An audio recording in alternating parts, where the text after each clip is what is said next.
Hi ladies, I hope you're doing well.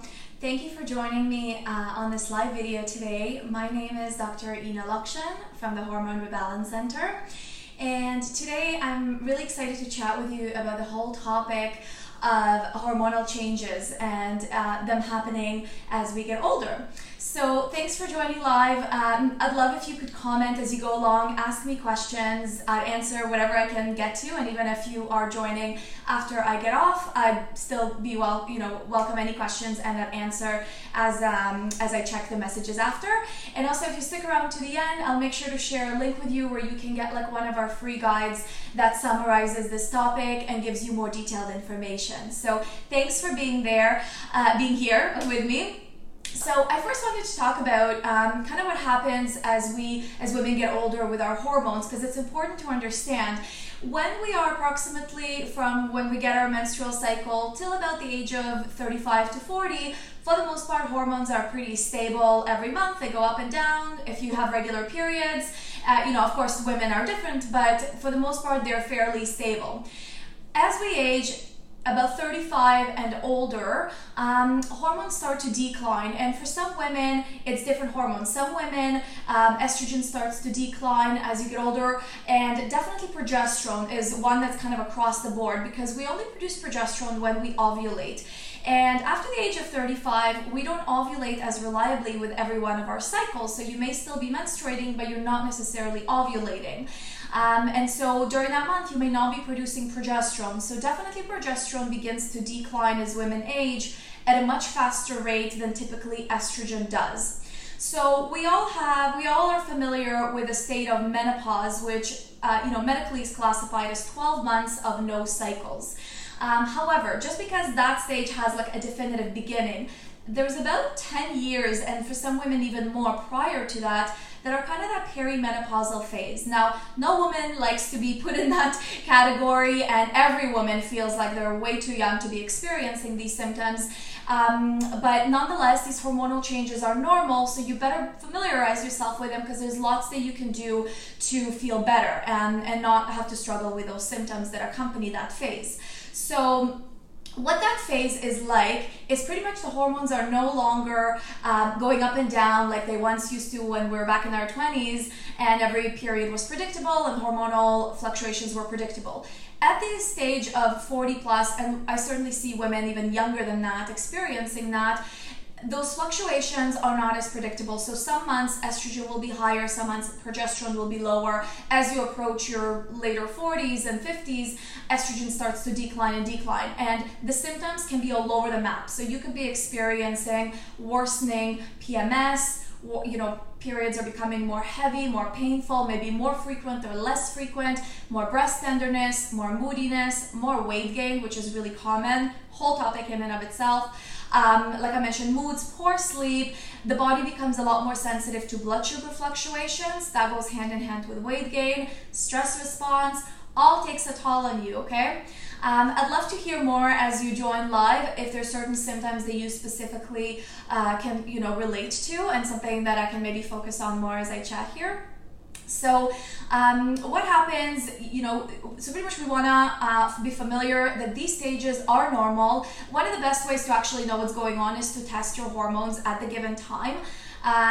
We use really advanced urine testing in our office that looks at like 50 different hormone markers, because it's always best to know the best treatment plan for you, whether you yourself are struggling with estrogen dominance, low progesterone, poor adrenal function, different micronutrients that are low or high, like B vitamins, neurotransmitters, melatonin, things like that, and put that all together with your symptoms to create a really specific treatment plan. But even if you don't do any fancy testing, your symptoms can tell a lot. And even if you're not really symptomatic, those hormone changes are coming. If you're one of those women who are going through or approaching perimenopause, menopause with no symptoms whatsoever, count your blessings, okay? But if you're not one of those women, and like many of the women we see in our office, it can present as a variety of those symptoms. So let's talk about a little bit what we could do.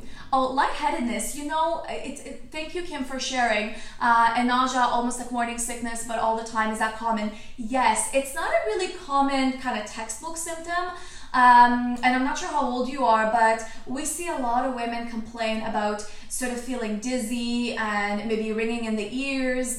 And part of it could be related to poor adrenal function. So the body's stress response, because the adrenals also help regulate our blood pressure, which could correlate with feeling lightheaded. And the other thing is it could certainly be fluctuating estrogen progesterone levels. So it kind of depends whether these symptoms come about a certain time of the month, are they happening all the time, and what your other symptoms are in correlation with this. That's also not to say that it could be a standalone symptom not related to hormones, but it is definitely an uncommon one that we see a lot of, okay?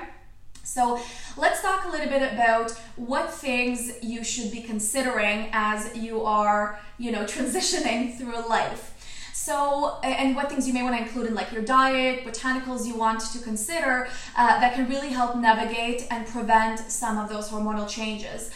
The thing about perimenopause and menopause is the more you do preventatively, the easier that transition will be, okay? We're all gonna go through it. We're all gonna stop our cycles at some point. So again, the more prepared you are for this phase, the easier it will be on your body. And yes, if you're 47, irregular periods, definitely around that age, it is quite common. And it sounds like you're possibly a little bit more estrogen dominant if they're heavy and long, but it's best to check it, okay? So one thing you want to consider including in your diet is phytoestrogens. Now let me explain to you, because women tend to really freak out when they hear phytoestrogens. What does that even mean? Okay, so phytoestrogens are molecules that are found in plants that are similar to our estrogen, and they can bind our own estrogen receptors. So you must be thinking, that does not sound like something I want in my body. Well, it's really important to make the distinction between phytoestrogens, which are plant-based, and xenoestrogens, which are chemical hormone mimicking molecules that we get from our environment, like from exposure to pesticides and to plastics and things in our makeup and things, even like hormones from our diet, like our meat products and dairy products. These are xenoestrogens. They're synthetic, they're strong, they disrupt our endocrine system, okay? Very different phytoestrogens. They're much weaker, they're a natural form of estrogen, they're plant-based, and you kind of want to use that to your advantage. So those phytoestrogens commonly found in things like flax seeds, in different legumes like even chickpeas and mung beans and alfalfa and sprouts, and the really common one is soy. So soy I'm going to avoid talking about because it's so controversial. I just rather use the other phytoestrogens like flaxseed, and if you do use soy, then fermented soy, okay? Just the soy that gets sourced these days is very high, it's GMO, genetically modified, so I just rather avoid soy if possible and get phytoestrogens from other sources. So phytoestrogens, being modulators, can help you whether you have high estrogen or low estrogen. So if you're too high on your estrogen and you're experiencing similar symptoms like heavy painful periods, lots of breast tenderness, fibroids, cysts, everything gets worse around your period, that's indicative of high estrogen. So when you eat phytoestrogens, which can bind your estrogen receptors, because they bind weaker, they can actually block the stronger estrogens that are circulating in your system and can help reduce the overall toll of estrogen on your system, okay?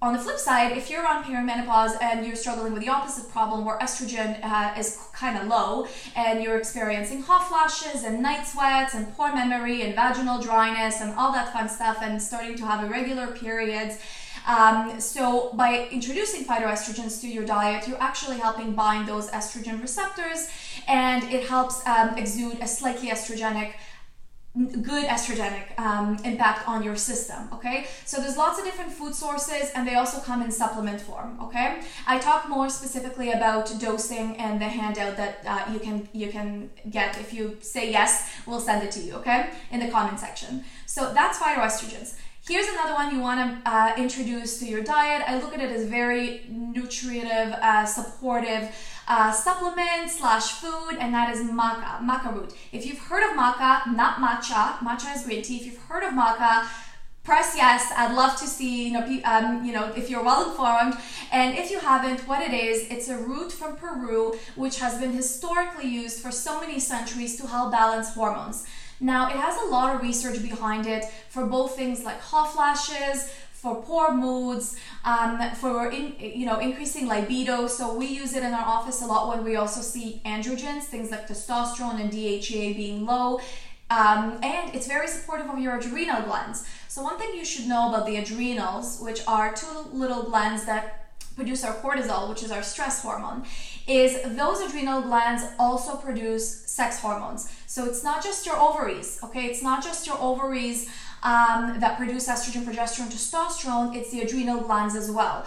Ovaries are the primary gland for hormone production up until perimenopause and menopause, but at some point those ovaries will give in. That doesn't mean your hormone levels drop to absolute zero. At that point, the adrenal glands, sorry, just got a call there, I had to cancel. That's one of the reasons why as women approach perimenopause, it's very, very important that you take good care of your adrenal glands and your body's stress response.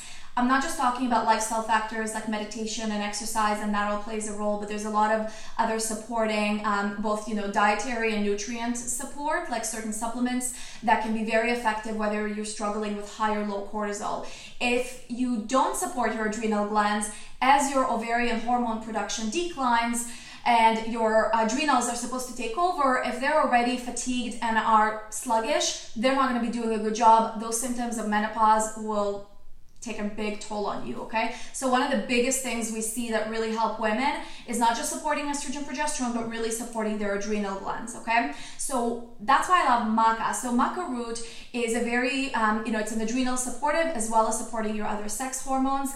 I like using it in powder form.